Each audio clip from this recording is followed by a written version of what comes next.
तो दोस्तों आप भी एक सीएससी संचालक है तो सीएससी के द्वारा एक अपडेट जारी किया है जिसमें सभी सीएससी वैली को अपने सीएससी सेंटर का ई-केवाईसी करना कंपलसरी है। दोस्तों आपने अभी तक सीएससी पोर्टल पर रेसिडेंशियल और कियोस्क डिटेल अपडेट नहीं किया है तो आपका सीएससी आईडी बंद भी हो सकता है और आप कोई भी सर्विस अपने सीएससी सेंटर में यूज नहीं कर सकते हैं। तो दोस्तों जल्दी से आपको अपने सीएससी सेंटर का ई-केवाईसी कंप्लीट कर लेना है। तो चलिए ई-केवाईसी को कैसे कंप्लीट करना है वह सारी प्रक्रिया को विस्तार से जानते हैं। तो चलिए शुरू करते हैं। तो यहाँ पे दोस्तों आपको अपने सीएससी सेंटर का ई-केवाईसी करना है। तो सबसे पहले दोस्तों आपको क्या करना है, आपका डिजिटल सेवा पोर्टल को ओपन कर लेना है। इसके बाद आपको यहाँ पे आपकी जो सीएससी आईडी है वो टाइप कर लेनी है, आपका पासवर्ड यहाँ पे टाइप कर देना है और यहाँ पे दोस्तों जो कैप्चा कोड दिया गया है वो कैप्चा कोड यहाँ पे सामने आपको टाइप कर देना है। इसके बाद आपको यहाँ पे सिंपल से लॉगिन हो जाना है। जब दोस्तों यहाँ पे आपका जो पोर्टल है वो ओपन होता है तो कुछ नोटिफिकेशन आपके सामने यहाँ पे ओपन हुए दिखाई देते हैं, तो सिंपल से आपको यहाँ पे क्लोज कर देना है।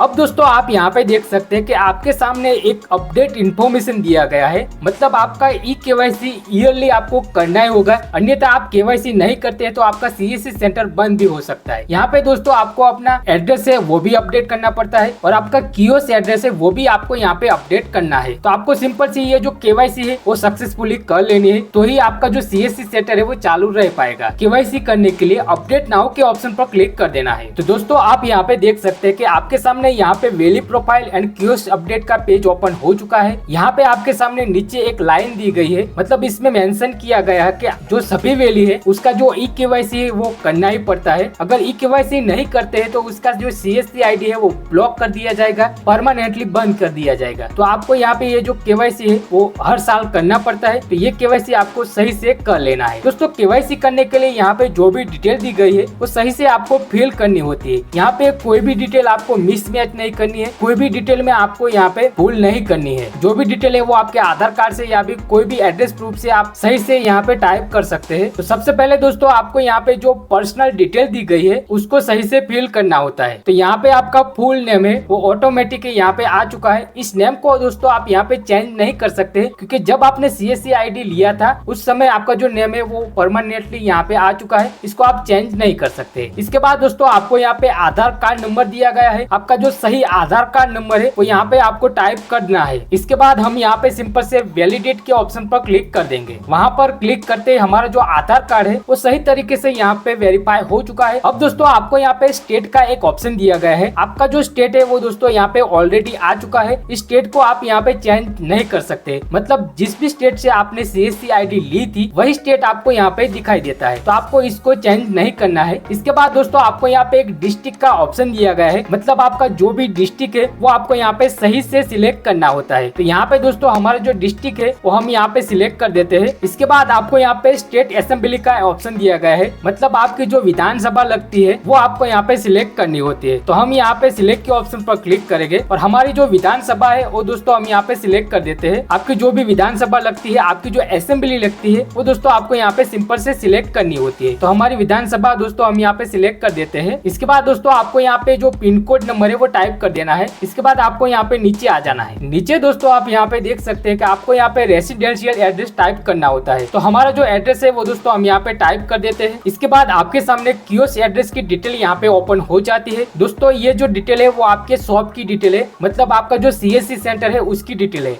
यहाँ पे दोस्तों आपको कियोस्क नेम दिया गया है, आपका जो सीएससी सेंटर का नेम आपने जो रखा था वो नेम आपके सामने यहाँ पे ओपन हो जाता है। इस नेम को दोस्तों आप चेंज करना चाहते हैं तो यहाँ पे आप चेंज कर सकते हैं, इसमें कोई भी दिक्कत नहीं आएगी। इसके बाद दोस्तों आपको यहाँ पे कियोस्क ओनरशिप के ऑप्शन पर आ जाना है, वहाँ पे आपको सिंपल से क्लिक कर देना है। अगर आपकी जो शॉप है वो आपने रेंट पर ली है तो रेंट के ऑप्शन को सिलेक्ट करेंगे, आपकी जो शॉप है वो खुद की है तो ओनर के ऑप्शन पर सिलेक्ट करेंगे। अगर गवर्नमेंट के द्वारा आपको ये सीएससी सेंटर इश्यू किया गया है तो गवर्नमेंट के ऑप्शन को सिलेक्ट कर देंगे। तो फिलहाल ये जो हमारा सीएससी सेंटर है वो हमारे खुद का है, तो सिंपल से हम ओनर के ऑप्शन को सिलेक्ट कर देंगे। इसके बाद दोस्तों आपको यहाँ पे सिंपल से लोकेशन टाइप में, अगर आप गांव में रहते हैं तो रूरल के ऑप्शन को सिलेक्ट करेंगे, अगर शहर में रहते हैं तो अर्बन के ऑप्शन को सिलेक्ट करेंगे। तो सिंपल से हम यहाँ पे गांव में रहते हैं तो रूरल के ऑप्शन को सिलेक्ट कर देंगे। इसके बाद दोस्तों आपको यहाँ पे फिर से स्टेट को सिलेक्ट करना होता है, तो हमारा स्टेट यहाँ पे ऑलरेडी सिलेक्ट है। इसके बाद आपको यहाँ पे फिर से आपका डिस्ट्रिक्ट सिलेक्ट करना है। तो हमारा जो डिस्ट्रिक्ट है वो दोस्तों हम यहाँ पे सिलेक्ट कर देते हैं। इसके बाद फिर से आपको आपकी असेंबली सिलेक्ट करनी है। तो हमारी जो असेंबली है दोस्तों हम यहाँ पे सिलेक्ट करते हैं। आपकी जो भी विधानसभा है, आपकी जो असेंबली है वो सही से आपको यहाँ पे सिलेक्ट करनी होती है। इसके बाद सब डिस्ट्रिक्ट में आपको सिलेक्ट करना है। आपका जो डिस्ट्रिक्ट है, सब डिस्ट्रिक्ट है, वो यहाँ पे आप सिलेक्ट कर देंगे। तो हमारा सब डिस्ट्रिक्ट दोस्तों हम यहाँ पे सिलेक्ट कर देते हैं। इसके बाद आपको यहाँ पे विलेज को सिलेक्ट करना है। आपका जो विलेज है वो सही से आपको सिलेक्ट कर देना है। तो हम यहाँ पे सिलेक्ट कर देते हैं। इसके बाद आपकी ग्राम पंचायत को सिलेक्ट करना है। आपकी जो भी ग्राम पंचायत है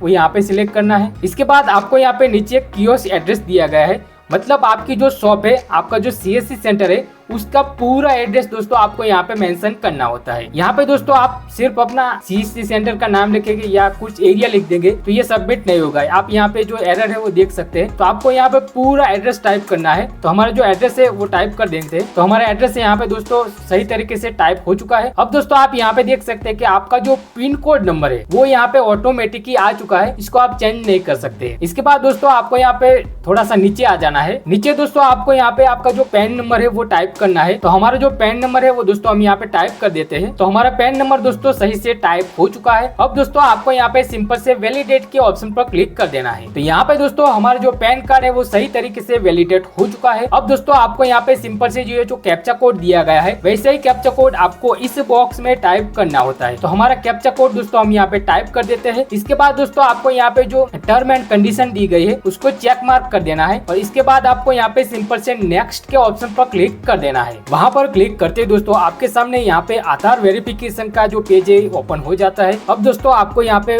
आधार वेरीफाई करना है। तो आपके पास 3 ऑप्शन है, ओटीपी के माध्यम से, फिंगरप्रिंट के माध्यम से, आइरिस स्कैन के माध्यम से आप अपना आधार कार्ड वेरीफाई कर सकते हैं। तो सिंपल से आपको ओटीपी के माध्यम से वेरीफाई करना है। तो ओटीपी के ऑप्शन पर क्लिक कर देना है। इसके पहले दोस्तों आपको यहाँ पे टिक मार्क कर देना है। अब दोस्तों आपको यहाँ पे जनरेट ओटीपी के ऑप्शन पर क्लिक कर देना है। तो आपके आधार कार्ड के साथ जो भी मोबाइल नंबर लिंक है वो मोबाइल नंबर पर एक ओटीपी मैसेज जाता है। वो ओटीपी मैसेज दोस्तों आपको यहाँ पे सही से टाइप कर देना है। इसके बाद आपको यहाँ पे सिंपल से वैलिडेट ओटीपी के ऑप्शन पर क्लिक कर देना है। तो यहाँ पे दोस्तों आप देख सकते हैं कि आपका जो सीएससी सेंटर है उसका ई-केवाईसी कंप्लीट हो चुका है। अब दोस्तों आप अपना डिजिटल सेवा पोर्टल है उसमें कोई भी सर्विस यूज करना चाहते हैं वो सही तरीके से कर सकते हैं। तो आप देख सकते हैं कि इसी प्रकार से आप अपना जो सीएससी सेंटर है उसका केवाईसी कर सकते हैं। इसके बाद हम यहाँ पे सिंपल से डिजिटल सेवा पोर्टल में लॉगिन हो जाते हैं। इसके बाद फिर से आपको क्लोज के ऑप्शन पर क्लिक कर देना है। अब दोस्तों आप यहाँ पे देख सकते हैं कि पहले हमने लॉगिन किया था तो हमारे सामने अपडेट इन्फॉर्मेशन का पेज आया था। उसमें बताया था कि हमारा जो केवाईसी है वो हमें कंपलसरी करना ही है। तो हमने जब केवाईसी कंप्लीट कर लिया है तो हमारे सामने वो नोटिफिकेशन नहीं आएगा। तो दोस्तों आप भी इसी प्रकार से आपका जो केवाईसी है वो कंप्लीट कर सकते हैं। अगर इसमें कोई भी दिक्कत आती है तो आप कमेंट पे जाके कमेंट कर सकते हैं। जो ये प्रोसेस बताया वो प्रोसेस के माध्यम से आप सिंपल से अपना केवाईसी कर सकते हैं। तो दोस्तों आपको ये वीडियो पसंद आई हो तो प्लीज चैनल को सब्सक्राइब कर देना और वीडियो को अपने फ्रेंड्स के साथ शेयर करना।